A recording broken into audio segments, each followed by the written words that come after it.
Hoy voy a tener el gran placer de conversar con Esteban Giovalli sobre temas muy candentes de ambiente y producción en la Argentina, todo lo que tiene que ver con la pérdida de biodiversidad, el uso de los suelos en la Argentina, el impacto de la agricultura intensiva sobre la calidad de los suelos, los problemas de deforestación, etc. Esteban Giovalli es ingeniero agrónomo por la Universidad de Buenos Aires y es doctor en ecología por la Duke University. Es ahora investigador superior del CONICET, con su lugar de trabajo en la Universidad de San Luis, en el grupo que se llama Grupo de Estudios Ambientales en el Instituto del Medio Ambiente de San Luis. ¿Es así? Es el Instituto de Matemática, en realidad nuestro instituto es el Instituto de Matemática Aplicada de San Luis. Ese es el instituto en el que estamos. Tiene un montón de actuación internacional, es miembro del Steering Committee del Global Land Project, miembro del IPCC, el International Panel for Climate Change, y es activo participante en el Inter-American Institute for the Global Change. Sus intereses están en temas de ecohidrología, seguridad alimentaria, cambios del uso de la tierra, y es también una persona multipremiada.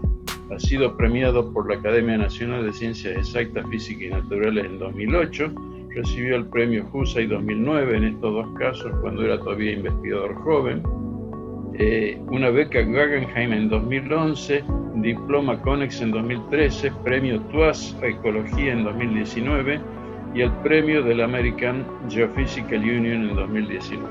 Si me olvidé de algo, Esteban, mala suerte. Quiero comentar que tengo también el placer de conocer a otros miembros de la familia Giovalli. Conocí a tu papá Andrés allá en la Facultad de Farmacia y Bioquímica, cuando él era profesor de biología, yo estaba en química inorgánica. Un periodo corto de convivencia porque después vino la tabula rasa de la intervención otalagana. Y después, más adelante, tu hermano Matías se unió a mi grupo, hizo su tesis doctoral con Alberto Regazzoni y todavía tenemos fluida comunicación. De manera que es un especial placer para mí poder dialogar con vos.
Bien, ya entramos en tema y te haría unas cuantas preguntas para que vos comentes a ver cómo ves la situación de estos temas. La primera pregunta es, ¿cuáles son las amenazas más críticas para los bosques argentinos?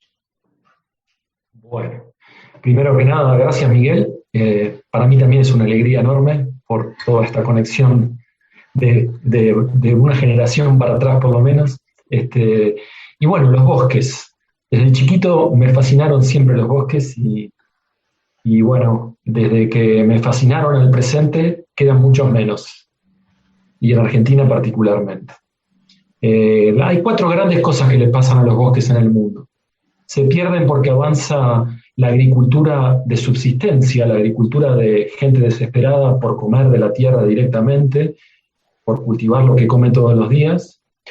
Desaparecen o se pierden porque avanza la agricultura industrial de commodities, pero también desaparecen por los incendios y por el uso de recursos forestales. En Argentina, por goleada, gana el avance de la agricultura de commodities, degradando nuestros bosques o haciéndolos desaparecer.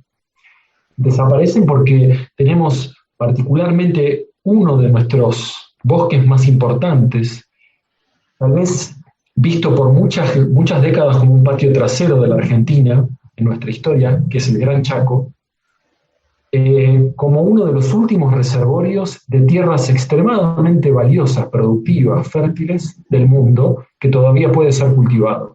Y allá vamos, estamos avanzando en el uso de ese bosque para cultivos. Entonces, la razón número uno por la cual perdemos bosques es el avance de la agricultura de commodities, principalmente soja en nuestro país. Esta no es la única razón. Tenemos en jaque a otro bosque menos conocido todavía o emblemático, pero muy importante en Argentina, que es lo que llamamos el espinal, que abarca esos montes bajos y un poco retorcidos de algarrobos, ñandúes, caldenes, que va desde Entre Ríos y llega hasta donde yo vivo en San Luis, a la provincia de La Pampa, que también es un tipo de bosque que ocupa tierras muy valiosas para la agricultura. Se ha perdido. Por último, incluiría el bosque andino patagónico, que no está sujeto a la presión de la producción de commodities en absoluto, pero sí está sufriendo una combinación de efectos del cambio climático con los fuegos que lo está poniendo en jaque en algunas zonas. Bosques que les cuesta sobrevivir por el avance de los fuegos. Ese es el panorama de los bosques. Bien, aprovecho para hacer un comentario. Los árboles típicos de la ciudad de Buenos Aires, como ser ¿cómo se dice? Bueno, ahora no me sale. El jacarandá, son todos el lapacho, el palo borracho, son todos árboles que vienen de los bosques del norte, ¿no es así? Exacto, sí. De la selva de Yungas y esa zona. A mí mi favorito dentro de esos árboles, yo me crié en Buenos Aires, es la tipa.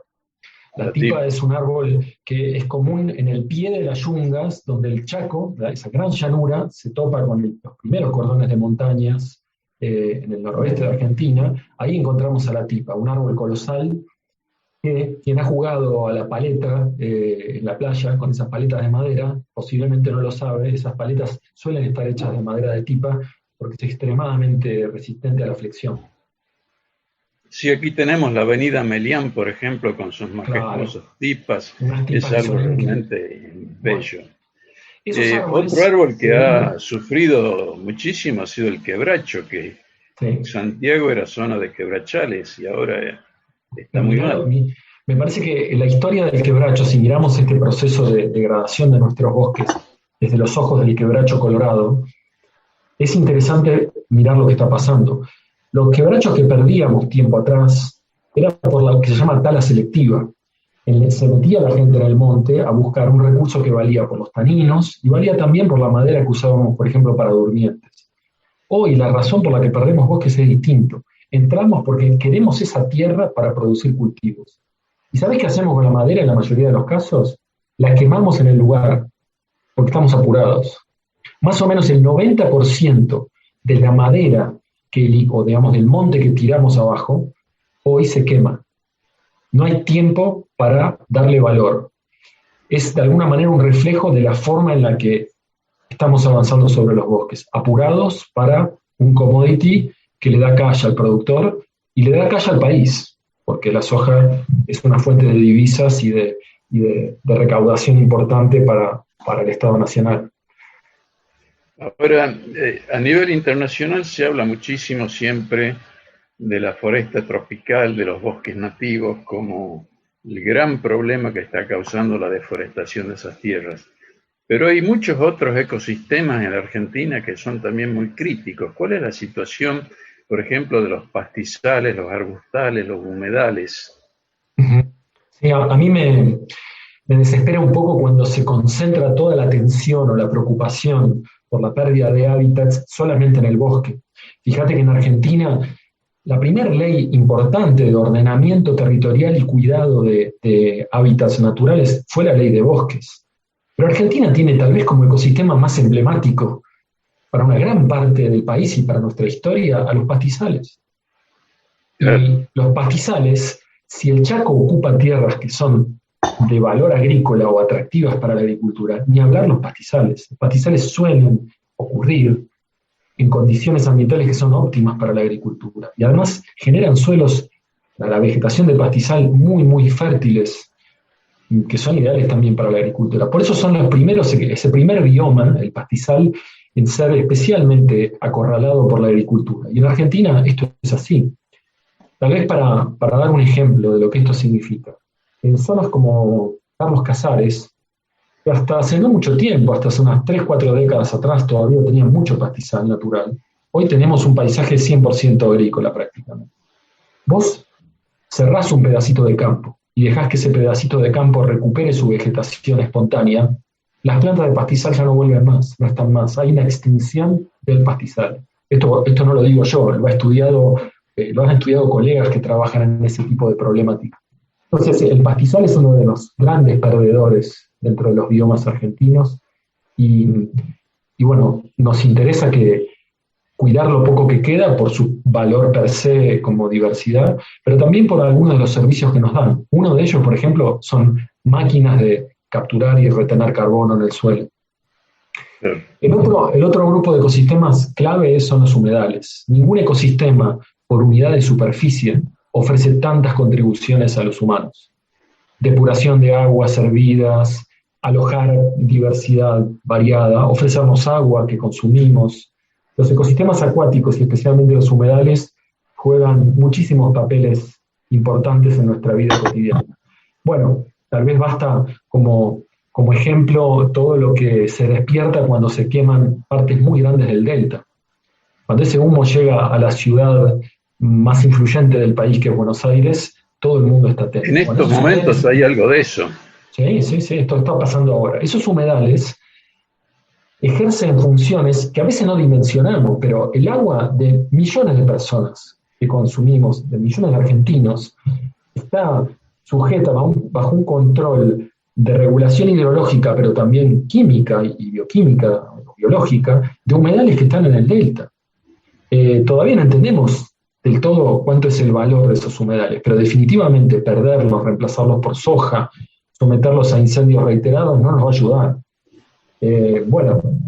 Los humedales son el otro gran sistema al que tenemos que ponerle mucha atención. En el Instituto de Investigación Ambiental de UNSAM hay un fuerte componente de estudios de humedales. Allí está Rubén Quintana, que es el presidente de la Fundación de Humedales. Y lo que no sé es qué está pasando con el famoso intento de hacer un inventario de humedales y una ley de humedales. ¿Cómo está esa situación? El inventario, yo lo conozco los avances que hay, tenemos un inventario mucho mejor del que teníamos tiempo atrás. Además tenemos herramientas espectaculares para en tiempo casi real seguir los humedales con satélites.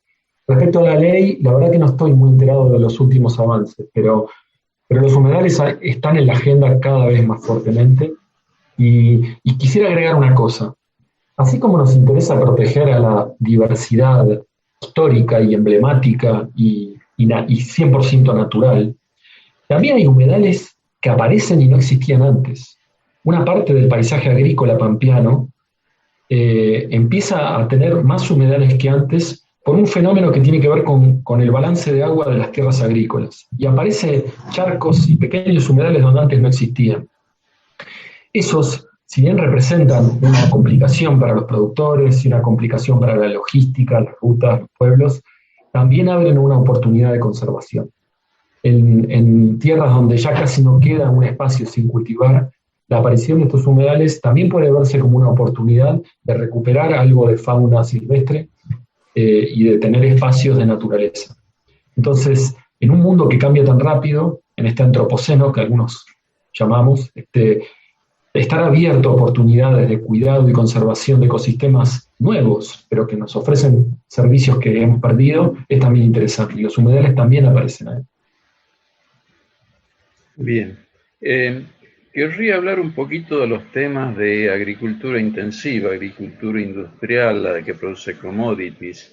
En función de eso, pensar un poquito cuál es el panorama de la erosión y degradación de los suelos de la Argentina, cuáles son las principales causas, cuáles las regiones más afectadas, si eso puede llegar a comprometer la seguridad alimentaria del planeta, ahora pensando en forma más global, y finalmente, cuán grave es esta agricultura industrial para la pérdida de biodiversidad en el planeta.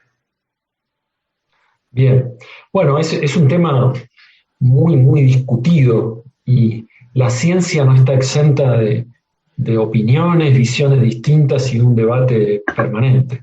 Tal vez lo que podemos hacer desde la ciencia es ordenar un poco la cancha para que el debate ocurra con un nivel de información, con una base de evidencia mayor. Una primera cosa que me gustaría aclarar es que la agricultura industrial o altamente automatizada, de gran escala, que tenemos, no necesariamente es la más intensiva. ¿Cómo medimos la intensividad de la agricultura? Es algo muy discutible. Nuestra agricultura en Argentina es una agricultura, a mí me gusta llamarla gasolera. ¿Por qué? Porque es una agricultura que trabaja con un nivel de insumos, por ejemplo, de fertilizantes bajísimo. Es única en el mundo por esa característica. Cuando las agriculturas de Norteamérica generan, o de Europa, ahora las de China, generan una eutrofización brutal del océano directamente por la cantidad de fertilizante que usan, la nuestra es exactamente al revés. Todavía estamos minando el suelo, que por suerte ha sido generoso y nos deja seguir funcionando hasta ahora. Entonces, la nuestra es una agricultura expansiva, expande muchísimo, mantiene esa característica de agricultura de frontera, trabaja bajando los costos al mínimo. Esa es la clave de una empresa productora hoy exitosa. Tiene un aspecto clave en la reducción de costos. Y esa agricultura nos genera una serie de problemas. Bueno, uno, por supuesto, es que desplaza hábitats naturales. Y eso no tiene por qué ser así. Nuestra agricultura todavía puede expandirse en algunas zonas del país sin que por ello tengamos que perder el último pedacito de bosque en cada lugar donde avance. Eso es cuestión de ordenamiento territorial, que es sobre todo potestad de las provincias, tener ordenamientos claros y hacerlos cumplir. Y también dentro del propio sistema productivo reconocer que las áreas de naturaleza también pueden jugar un papel útil en la propia sustentabilidad del sistema agrícola. No es que no sirven para nada tampoco para la agricultura, no. La agricultura puede beneficiarse de sectores de naturaleza o de hábitat natural. Si no hacemos nada, el camino es a hacer lo mismo que hicimos en la región pampeana, donde ya los pastizales ni siquiera pueden regresar, hacerlo en el Chaco. Vamos en esa dirección, pero me parece que hay algunas señales de que la sociedad no quiere seguir así, y los mismos productores tampoco están, en algunos casos, del todo felices con ese camino. Yo diría entonces que, desde el punto de vista de la biodiversidad y del hábitat, la agricultura nos plantea este desafío, y es cómo tener paisajes en donde coexista esta agricultura con hábitat natural. Respecto a la degradación, sí, la agricultura hasta el día de hoy, en región pampeana y en el Chaco, en el Gran Chaco, en la mayoría de los casos, la innovación tecnológica le ha ganado a la degradación. Entonces, lo que vemos es que los rendimientos siguen subiendo. La productividad de esa agricultura no cae. Posiblemente una serie de mejoras tecnológicas enmascaran el deterioro de algunas variables del sistema. Los suelos ya no tienen tanta materia orgánica como tenían. La diversidad biológica de organismos de esos suelos se pierde y decrece. Así todo, nuestros rendimientos siguen creciendo. Hay otras agriculturas en Argentina. Por ejemplo, los oasis de riego. Ahí tenemos degradación también. Y una de las degradaciones más viejas de la humanidad, desde el Tigris y el Éufrates, la salinización de suelos es un gran drama. Y todavía hoy regamos y al regar salinizamos tierras. Eso pasa en Mendoza, eso pasa en San Juan, pasa en el noroeste, pasa en el Valle del Río Colorado. Y este es un gran problema, que a lo mejor escapa del radar pampeano, pero es un gran problema en Argentina. Con eso creo que cubrí las degradaciones que más me preocupan, pero también quiero traer una degradación que es una degradación de muy baja intensidad, pero de enorme cobertura, que es la de los sistemas pastoriles. Tenemos muchas tierras en la Argentina que no se cultivan y que tienen pastoreo por bovinos o por ovejas de la vegetación natural. Poca gente sabe esto, o poca gente al día de hoy lo recuerda, pero nosotros tuvimos un colapso ecológico único en el planeta, casi por su magnitud, que fue la caída de la producción ovina en Patagonia. La Patagonia recibe las primeras ovejas en los 1800, esa población espontáneamente crece y se explota, y llega a su máximo en los años 50. De ahí para abajo fue cayendo, pero no por decisión de los productores, porque se quedaban sin comida esas ovejas, porque el territorio que pastoreaban lo habían degradado. Bueno, todavía no se cicatriza esa herida de la Patagonia, de la estepa patagónica, y nos recuerda que también con sistemas muy extensivos podemos hacer macanas tremendas y degradar.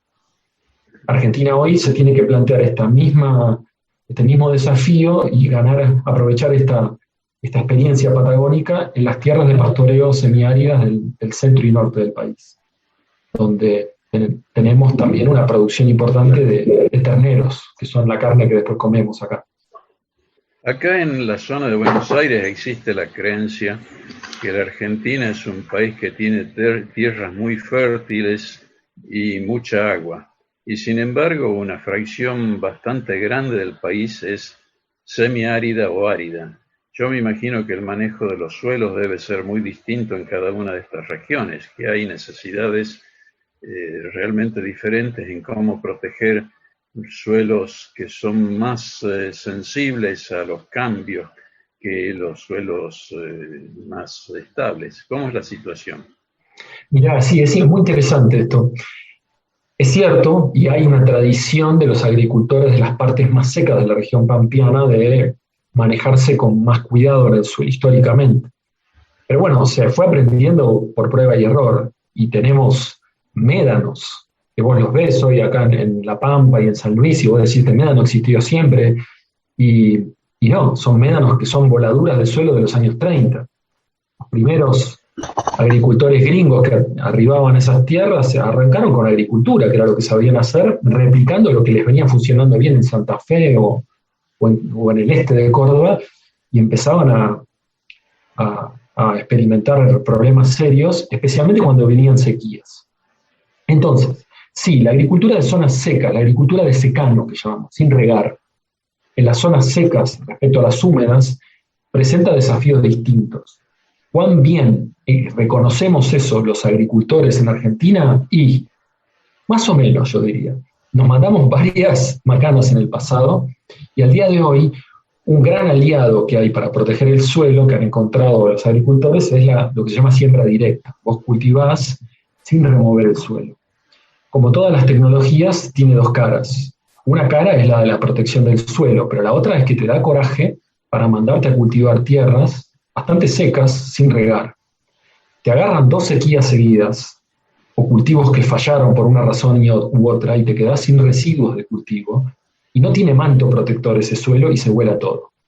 Entonces, contestando a tu pregunta, sí, tenemos desafíos distintos en las tierras más secas y más húmedas. Generalmente trabajamos con una lógica muy propia de los lugares más húmedos e importamos a los lugares secos. Si te vas a lo muy seco ya, por ejemplo Mendoza, no tenés más remedio que producir con riego, y esa es una lógica completamente distinta.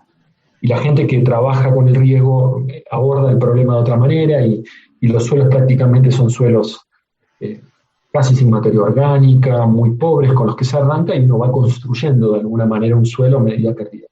También lo puede destruir por salinización. Es como otra historia. Y el gran problema en Argentina es que es un país bastante más seco de lo que se cree en Capital o en Rosario, y una parte enorme de la soja que nos ha permitido caminar hasta hoy viene de tierras que son bastante más secas que las que tenés alrededor de Buenos Aires o Rosario. Y guarda, si vienen 2 o 3 sequías seguidas, podemos estar en problemas. Tenemos que estar preparados para reaccionar rápido. Sí, nosotros en la Argentina, nuestra frágil economía depende muy crucialmente del paquete integral de la soja transgénica, el glifosato y la siembra directa.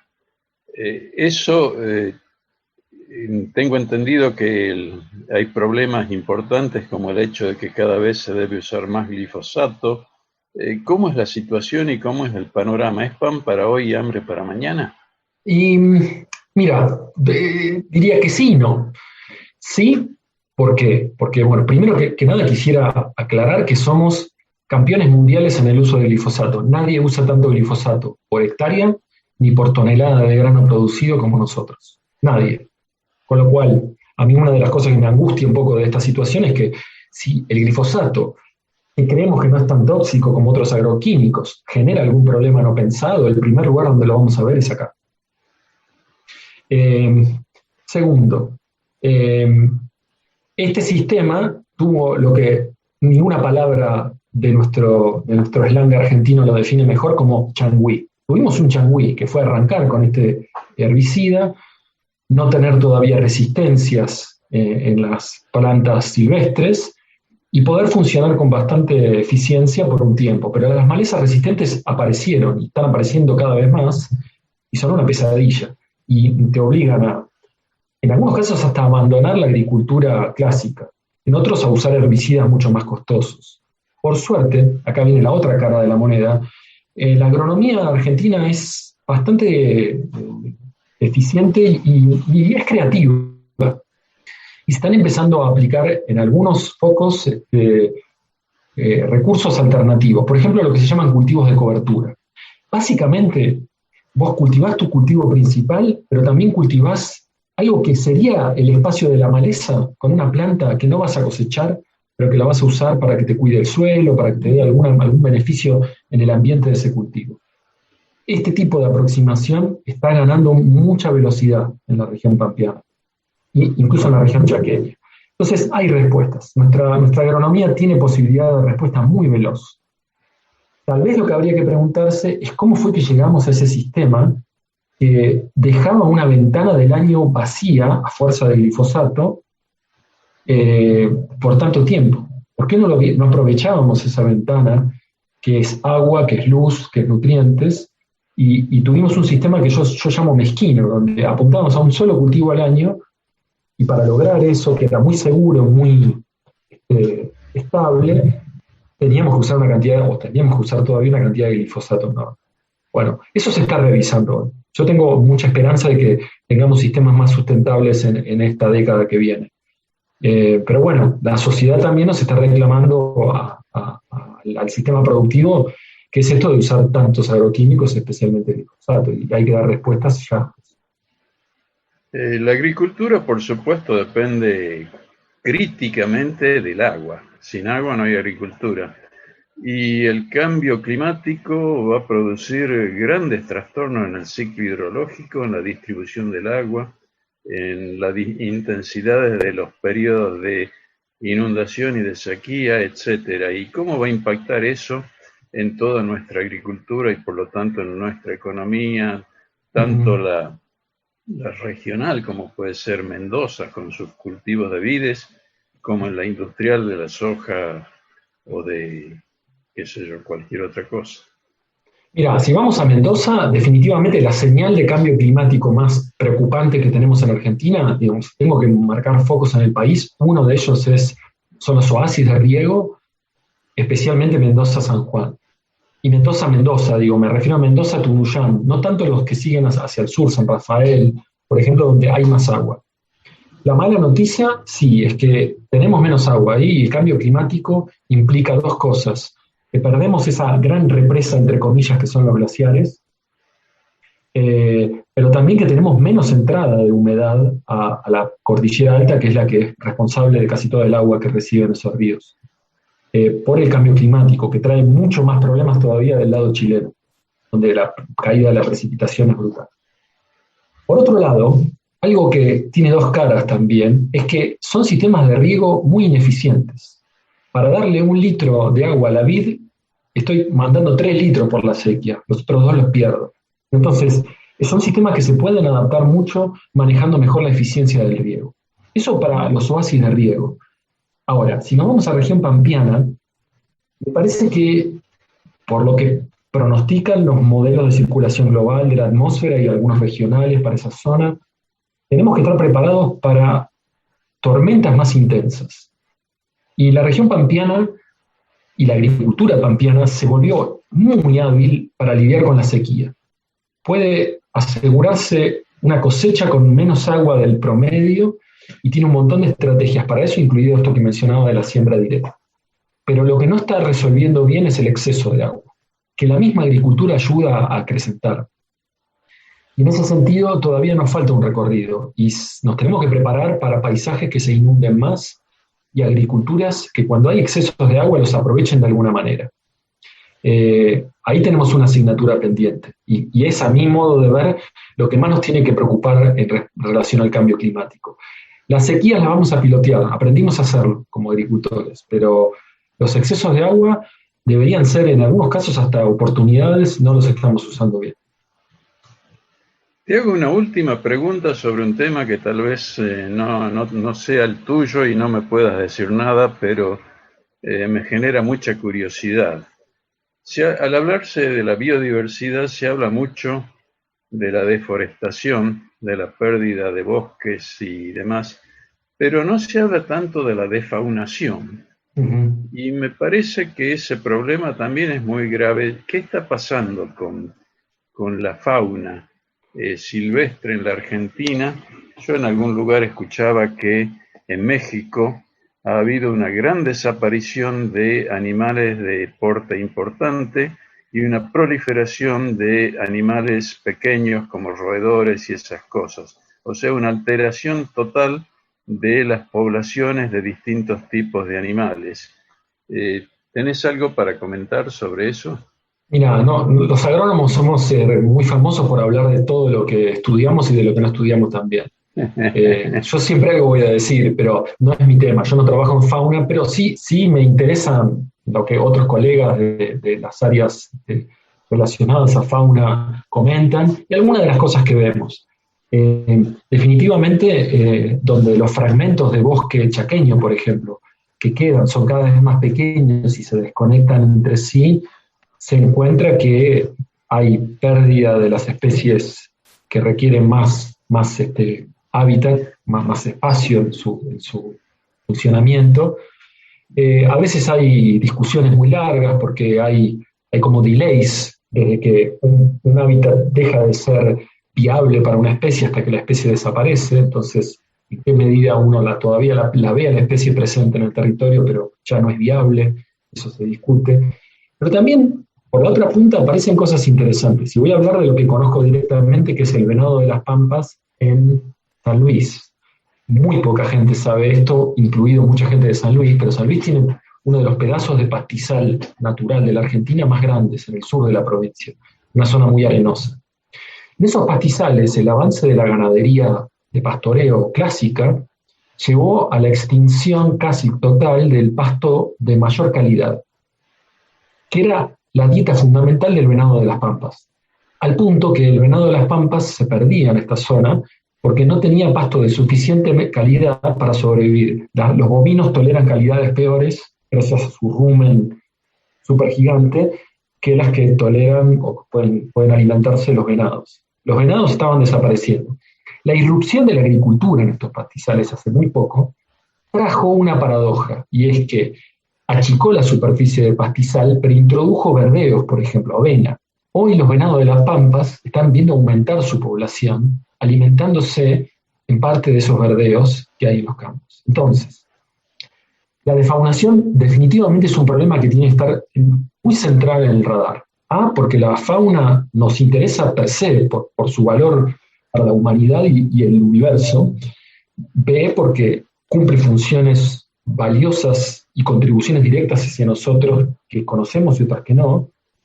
Pero los nuevos paisajes, así como expulsan a la fauna, también pueden abrir oportunidades. Entonces, yo no sería muy lineal en decir avance agrícola, la fauna se pierde irremediablemente. Hay bastantes trabajos que muestran que el desplazamiento de la ganadería y su reemplazo por agricultura abre oportunidades para la fauna. Entonces, es algo que tenemos que averiguar. Yo al menos lo quisiera plantear como una hipótesis de trabajo que tenemos que tener más clara al plantear cómo usamos nuestros territorios en el país.